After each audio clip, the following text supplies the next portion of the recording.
안녕하세요. 하루하루 이렇게 법문을 하다 보니 오늘 벌써 100번째가 됩니다. 오늘 법문을 마지막으로 이 아침 법문은 모두 마치겠습니다. 오늘은 부처님의 마지막 모습을 보면서 우리도 부처님같이 닮아갈 것을 원을 세우시기 바랍니다. 부처님께서는 이교도 수바다라를 마지막으로 교화하셨습니다. 그리고 나서 제자들을 다 불러 모으셨습니다. 마치 꺼져가는 불이 다시 한번 살아나서 그 마지막을 태우듯이 다시 원기를 회복하셔서 제자들에게 이렇게 말했습니다. 너희들은 개를 스승으로 삼아야 한다. 부처님이 살아계실 때는 부처님을 스승으로 모시고 우리가 수행정진했는데 열애가 없을 때는 부처님의 가르치심인 개를 스승으로 삼아라. 그 부처님의 가르침인 개를 수행자가 꼭 지키고 산다면 바로 부처님과 함께 사는 것과 같다. 그래서 개를 스승으로 삼아라 하는 말씀을 하시고 그 다음에 하나는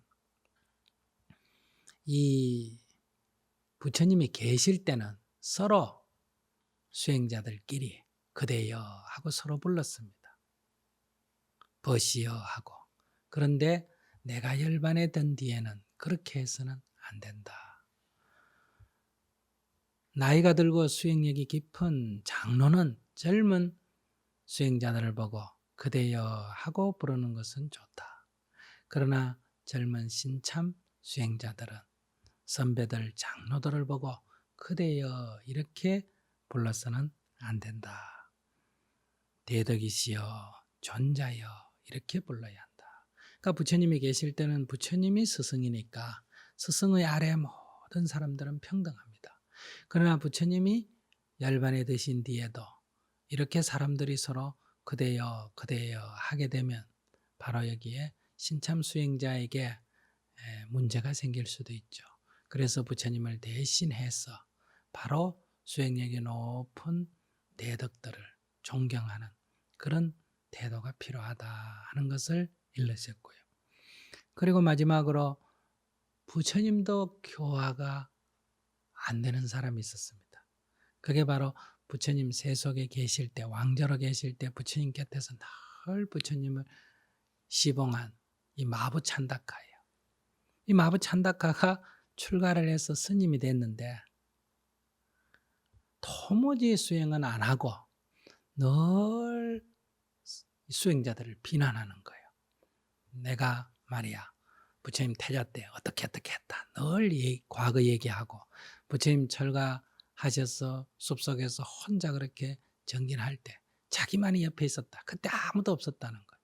근데 요즘 사리푸트라나 목갈리나나 이런 사람들이 말이야 자기가 부처님 상수 제자라고 건소리 치는데 말이야 이러면서 늘 이 문제를 삼았어요. 그러니까 일종의 질투심이고 열등의식이라고 할 수도 있겠죠. 그래서 부처님이 몇 번 불러서 수행자는 그렇게 해서는 안 된다 하고 다 일렀지만은 이 찬다카는 그 버릇을 이 불평하는 이 버릇을 버리지를 못했습니다. 부처님이 열반에 드실 그때까지도 아직도 이 깨달음을 못 얻고 성복은 있고 절에서 비구 생활은 하면서도 이 마음을 못 깨친 거예요. 아마 이것은 부처님께 큰 과제였을지도 모르죠. 그때 부처님께서 열반에 드시기 직전에 대중들을 불러 모아놓고 앞으로 찬다카가 무슨 말을 하든지 찬다카가 하는 말에는 아무도 대꾸하지 마라.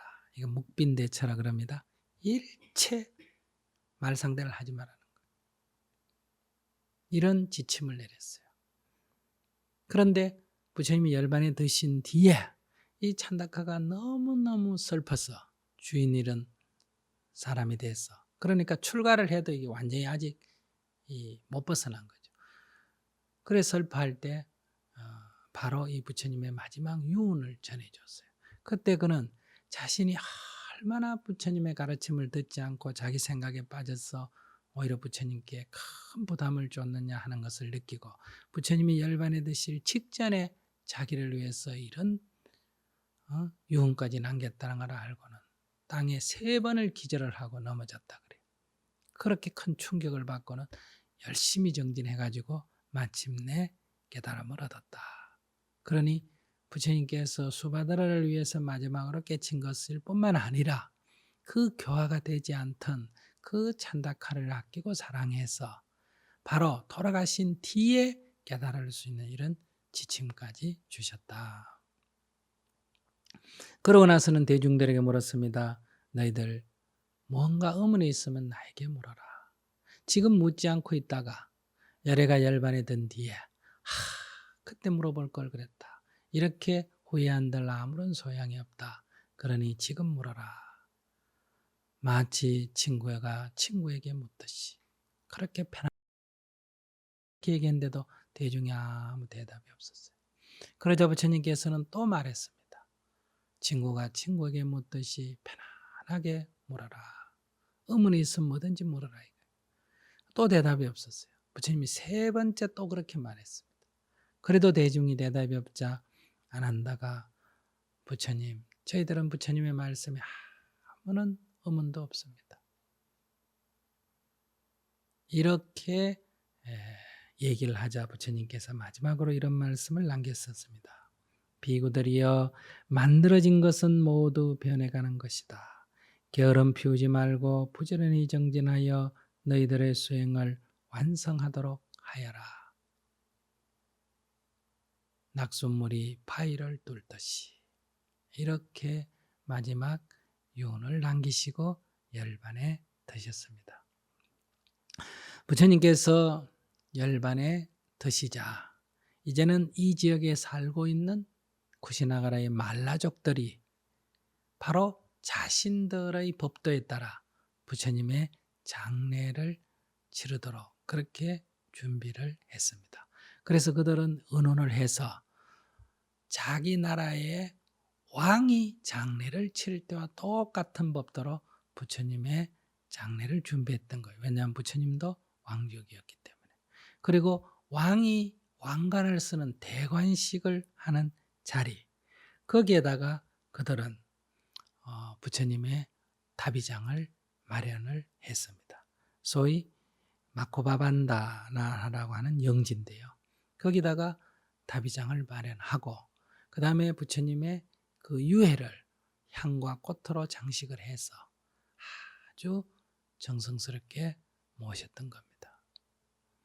그런데 이제 부처님께서 열반하셨다는 소리를 듣고 많은 곳에서 부처님의 그 요즘 말하면 장례식에 참여하는 사람들이 모여들기 시작한 거예요. 그런데 이제 이 장례식을 다 준비해서 이제 일주일째가 되는 날이었습니다. 바로 불을 붙이려고 하는데 불이 붙지 않았다는 거예요. 그런데 마가섭 존자가 도착하자 불이 저절로 붙었다. 이런 기록이 있습니다. 그러나 이것을 우리가 좀 더 사실적으로 해석을 하면 부처님이 열반에 드셨다 하는 소식을 듣고 많은 사람들이 슬퍼했습니다. 그런데 마가섭 존자는 부처님의 그 마지막 안거, 바이샬리에서 안거를 할 때 마가섭 존자는 그곳에서 안거를 안 했습니다. 멀리 떨어져서 대중 500명과 먼 다른 나라에서 안거를 했어요. 그런데 안거가 끝나고 사람들이 들리는 소문이 부처님께서 많이 편찮으셨다. 이런 소문을 들은 거예요. 그래서 안거가 끝나자 마가섭 존자는 대중을 끌고 바이샬리까지 왔는데 이미 부처님께서는 바이샬리를 떠나버리셨어요. 그래서 부처님의 뒤를 쫓아서 북쪽으로 쿠시나가라를 향해 왔는데 어떤 지나가는 사람을 만났습니다. 근데 그 사람이 전하는 말이 부처님은 이미 돌아가신 지가 일주일이 됐다 하는 얘기를 들은 거예요. 그래서 마가섭 존자는 급히 그 사람을 말 탄 사람을 돌려보내가지고 장례식을 도착할 때까지 연기해 달라고 머물게 달라고 부탁을 드렸던 거예요. 그렇게 해서 마가섭 존자가 도착해서 마지막 장례를 치렀다. 이렇게 보면 되겠죠. 그래서 마가습존자는 먼저 부처님의 발 아래 엎드려서 절을 하고 관을 3바퀴 돌고 그 발 아래 엎드려서 절을 하자 저절로 불이 붙었다. 이 말은 그때 이제 마지막 장례식을 치렀다. 우리 선에서는 그때 부처님께서 그때 마가습존자가 부처님의 그 발에 예를 갖출 때 부처님께서 관 밖으로 어때요? 2발을 보이셨다. 이 곽시상부라 그러죠. 이것은 교회 별전의 이 3처 전신 가운데 하나입니다. 그러나 인도의 상식적인 풍속에 의하면 인도에서는 관이 없습니다. 이런 얘기는 다 중국에서 만들어진 상상이라고 볼 수 있죠. 관에 넣어서 화장을 하지 않습니다. 그대로 시신을 2 대나무 걸친 데 넣어서 들고 와서는 장작을 딱 쌓고 시신을 넣고 위에도 장작을 쌓고 그리고 이 머리 부분 있지 않습니까? 이 부분하고 그리고 이 2발이 바깥으로 나오도록 이렇게 장작을 쌓습니다. 그러니까 시신이 딱 화장하려고 쌓아진 데 보면 보이는 건 뭡니까? 이 머리끝하고 발바닥하고 그것만 보입니다. 나머지는 다 이렇게 장작으로 쌓여져 있거든요. 그리고 입에는 인도에도 지금 가서 보면 입에는 이제 쌀을 이렇게 넣어 놓습니다. 그러면 상주가 인도 풍속대로면 상주가 머리를 깎거든요. 그래서 여러분들이 인도 여행을 할 때 머리를 팍팍 깎은 사람들이 있어요. 그러면 웬 사람인가 이런 생각을 할 텐데 그게 아니고 그분은 자기 가족 중에 누군가가 돌아가셨다는 뜻이에요. 그래서 머리 꽁개 요만큼 남겨놓지 않습니까? 그죠? 그렇게 딱 해서 상주가 흰 옷을 입고 그 발에 예의를 갖추고 또 하면 그 다음에 이제 그 불을 지피는 천민이 화장하는 천민이 있습니다. 천민이 불을 지피면 이제 이렇게 태워지거든요. 그러니까 마가섭존자가 도착해서 그 다음에 부처님의 유해를 3바퀴 돌고 그리고 그 발 아래 엎드려서 마지막 예를 취한 뒤에 즉 마가섭존자뿐만 아니라 500대중들이 다 예를 취한 뒤에 다비를 했다. 이렇게 볼 수 있습니다. 이렇게 했는데 좋은 향람으로 다비를 했기 때문에 아주 깨끗이 살점 하나 남지 않고 완전히 연소가 됐다. 그럽니다. 인도에서는 이렇게 완전히 연소되기가 어렵습니다. 부자들은 완전하게 연소를 시키는데 가난한 사람들은 그런 좋은 나무 또 많은 나무를 구할 수가 없기 때문에 대강 태워서 어때요? 그냥 강에다가 집어넣어 버리죠. 그러면 까마귀가 타다 남은 시신을 쪼아먹는 이런 모습을 우리가 자주 볼 수 있는데 부처님은 완전하게 다비가 됐어. 화장을 해서 그 살점 같은 게 한없이 거름 없이 다 타고 하얀 뼈조각만 남았다. 이 부처님의 몸을 화장하고 남은 유해, 유골 이걸 뭐라고 합니까? 살이라고 합니다. 원래 뜻은요. 오늘날은 어떤 영롱한 구슬 같은 것을 살이라고 하지만 원래의 의미는 부처님의 유해, 즉 다비를 하고 남은 그 유골을 살이라고 한다. 이렇게 이제 다비가 끝나자 각국에서 사람들이 파견해서 다 부처님을 존경하니까 부처님의 사리를 가져가서 자기 나라에 탑을 세우겠다는 거예요. 이것이 너무 험악하게 돼서 서로 가져가려고 전쟁까지 일어날 판이 됐어요. 그때 현명한 도나바라문이 부처님께서는 우리에게 화해하고 화합하고 평화를 가르쳤는데 그 부처님을 너무 존경한 나머지 부처님의 유해를 서로 가져가려고 만약에 싸운다 그러면 이거는 부처님의 가르침에 어긋나는 게 아니에요. 그럼 어떻게 이 문제를 해결하냐. 각각 다 서로 부처님을 유해를 모시겠다고 하니까. 그래서 그때 참가한 것이 8국가, 8부족이었습니다. 그래서 그것을 공평하게 8몫으로 나누어서 가져가서 탑을 쌓도록 했다. 그래서 이 세상에 8개의 사리탑이 생겨나게 된 겁니다. 그때 이 도나바라문은 8몫으로 나눠진 뒤에 살이 담았던 항아리 있지 않습니까? 그 항아리는 자기가 가져가서 탑을 세웠어요. 그리고 또 한 부족은 늦게 와가지고 왔는데 이미 사리 분배가 끝났어. 그래서 그 화장한 재를 가지고 가서 탑을 세웠다. 그래서 사리탑 8개, 항아리탑 하나, 제탑 하나. 이것이 이 세상에 세워지게 됐습니다. 그것을 하나하나 보면요. 마가다 국왕인 아자타 사토는 부처님의 사리 일부를 가지고 가서 라자그라하, 즉 왕사성에다가 부처님의 사리탑을 세웠습니다. 바이샬리의 니차비족도 바이샬리에다가 사리탑을 세웠고, 카펠라바스토의 석가족도 카펠라바스토의 사리탑을 세웠고, 알라가파의 부리족도 알라가파의 사리탑을 세웠고, 라마마을의 꼴리족도 라마마을의 사리탑을 세웠고, 베다디파의 한바라문도 베다디파의 세존의 사리탑을 세웠고, 파바의 말라족도 파바마을에 부처님의 사리탑을 세웠고, 쿠시나가라의 말라족도 쿠시나가라의 사리탑을 세웠습니다. 도나바라문은 항아리탑을 세웠고, 피팔리바나의 모리아족은 늦게 와서 세존의 유해를 다비한 재를 얻어서 제탑을 세웠다. 이렇게 해서 이 세상에는 도합 10개의 탑이 있게 된 겁니다. 이것을 시로 이렇게 기록이 되어 있습니다. 8마리의 부처님 사리 가운데 7마리는 인도각지에 모시고 남은 사리 1마리는 남아마을 용왕이 마음을 모아 모시는 거구나. 4개의 치아 가운데 하나는 도리천에 공양 올리고 간다라포라에게 하나 있고 카린가 왕도 하나를 얻으니 남은 하나는 용왕과 나누어 각각 모시는구나. 사리와 치와 비할 바 없이 위강설이니 위없는 선물 그것으로 장엄한 이 대지 이와 같이 소중하리. 착한 사람에게 불살이 주어 공경하는 그 모습은 천재 용왕 제왕은 수승한 이에게도 공양하지만 그에 못지않게 공양하고, 지심으로 합장 규명하여라. 실로 백겁의 시간이 지난다 해도 만나기 어려운 부처님이라면. 이렇게 해서 이 세상에는 8개의 부처님 진신사리탑과 그리고 1개의 항아리탑, 1개의 제탑만이 남게 되었습니다.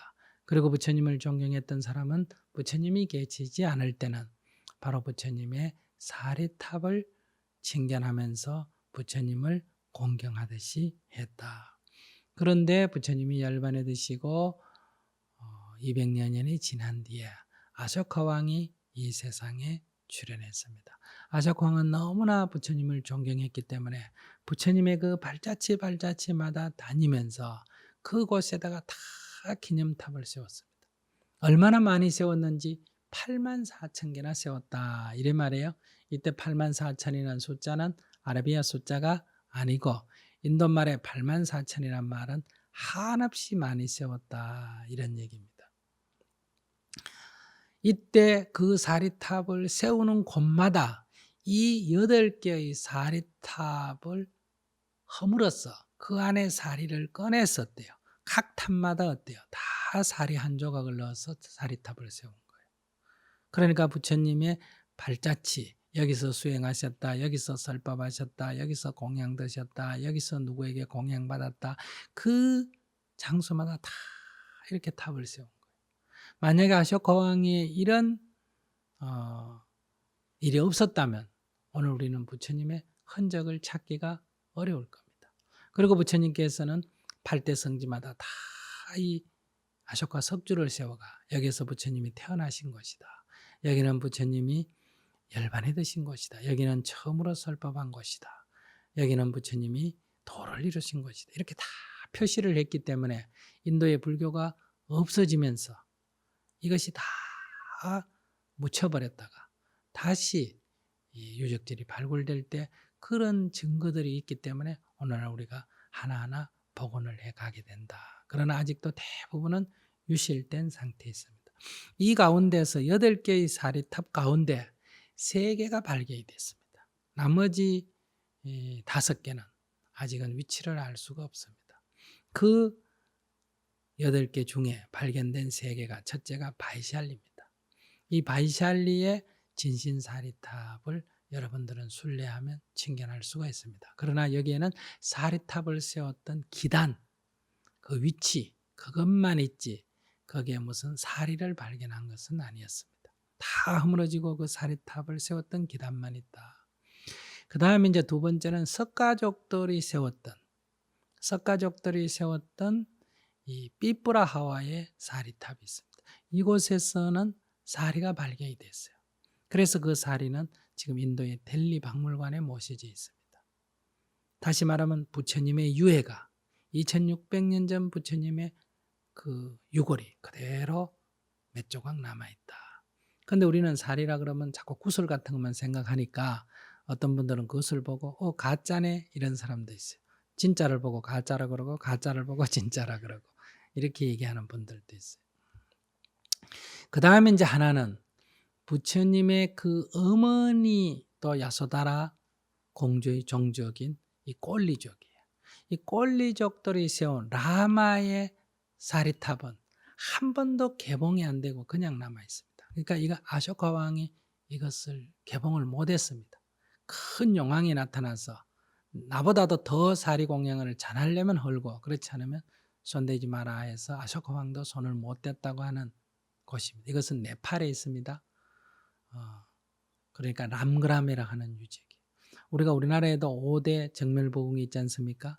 그것도 신성시하는데 하물며 인도에 가서 그것도 부처님의 진신사리탑 처음으로 세웠던 진신사리탑 세 군데는 꼭 순례를 해야 됩니다. 그러니까 묘하게도 가장 부처님을 존경하고 신심이 있었던 그 지역 세 군데 지금 남아있는 거예요.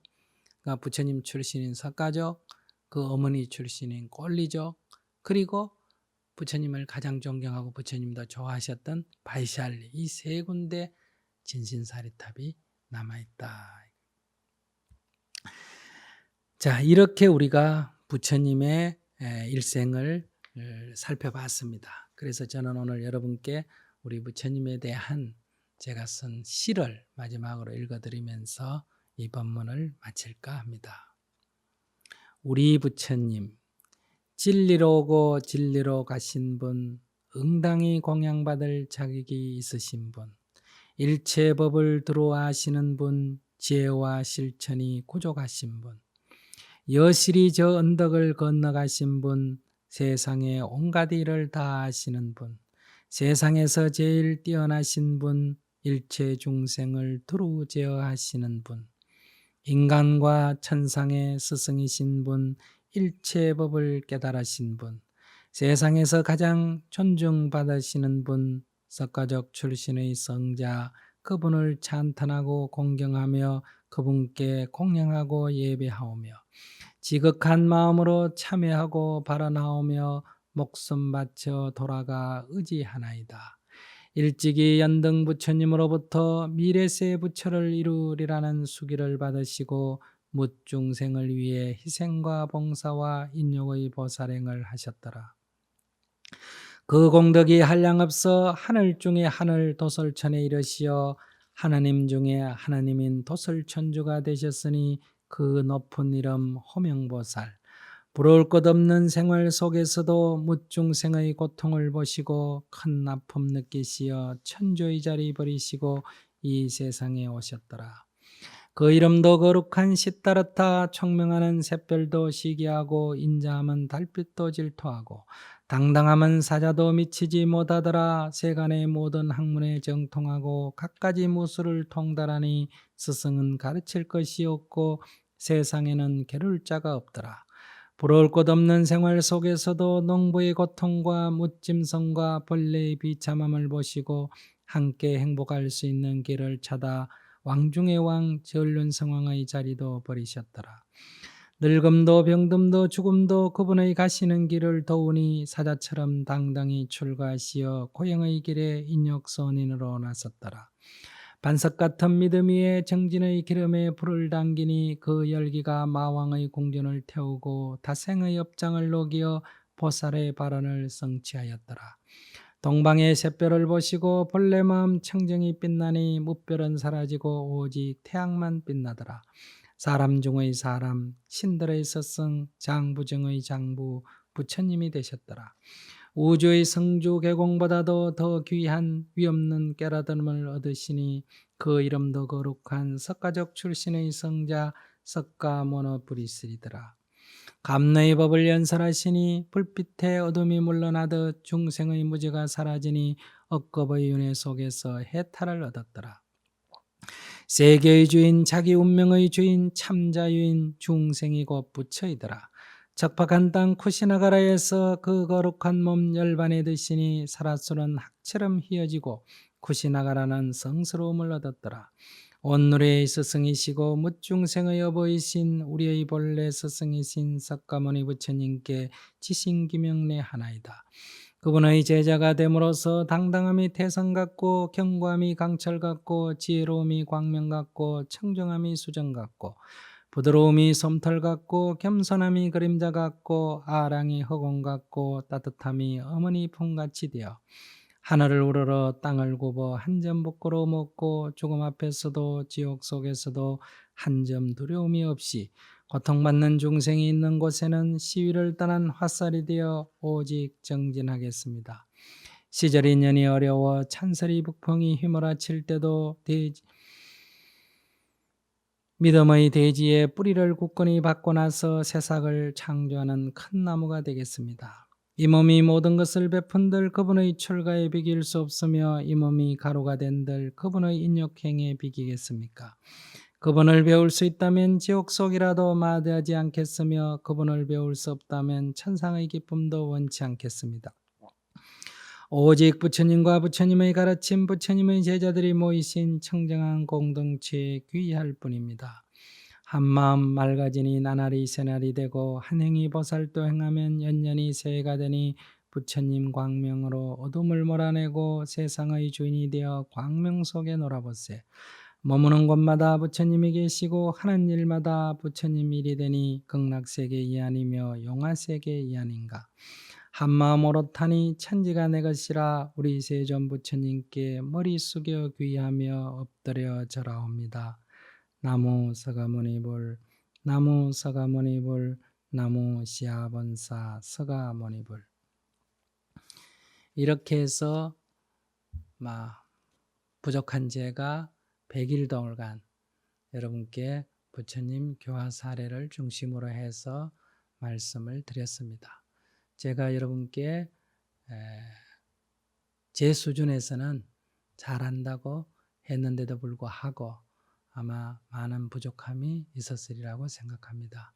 특히 경전의 말씀을 전하는 데 있어서 인용구가 분명하게 말하지 않았다든지 조금 여러분들이 듣기 쉽게 쉬운 표현을 했다든지 이런 문제로 인해서 혹시 경전을 왜곡한 게 아닌가 이런 오해가 있으신 분도 있다면 여러분께서 저를 용서해 주시기 바랍니다. 좋은 부처님의 법을 대중들이 좀 더 쉽게 받아들이려고 하는 저의 뜻에서 일어난 일이지 경전 자체에 잘못이 있는 것은 아닙니다. 또 방송국의 문제도 아니고요. 어쨌든 100일 동안에 여러분께서 이렇게 청취해 주셔서 깊이 감사 말씀을 드리고요. 이 좋은 부처님을 여러분들이 받아 지니셔서 부지런히 정진하실 것을 한 번 더 말씀을 드리고 싶고 불법에 대해서 불자가 된 것이 좀 더 자랑스럽게 여겼으면 좋겠다. 지난 불행한 우리의 역사 속에서 불교가 너무 극심한 탄압을 받다 보니까 우리가 너무 위축이 돼가지고 알게 모르게 좀 컴플렉스가 있어요. 그러니까 이제 이런 것을 떨쳐버리고 정말 내가 부처님 법 만난 것이 기쁘고 부처님 대자됨이 자랑스럽다. 그리고 내 자신의 해탈을 위해서뿐만 아니라 우리가 살고 있는 이 세상을 좀 더 아름답게 만들기 위해서 이 좋은 법을 널리 전해야 되겠다. 이런 발언까지도 여러분께서 함께 하신다면 이 100일 동안에 법문이 헛되지 않지 않나 이렇게 생각합니다. 그동안에 청취해 주셔서 대단히 감사합니다. 다음에 또 뵙겠습니다. 감사합니다.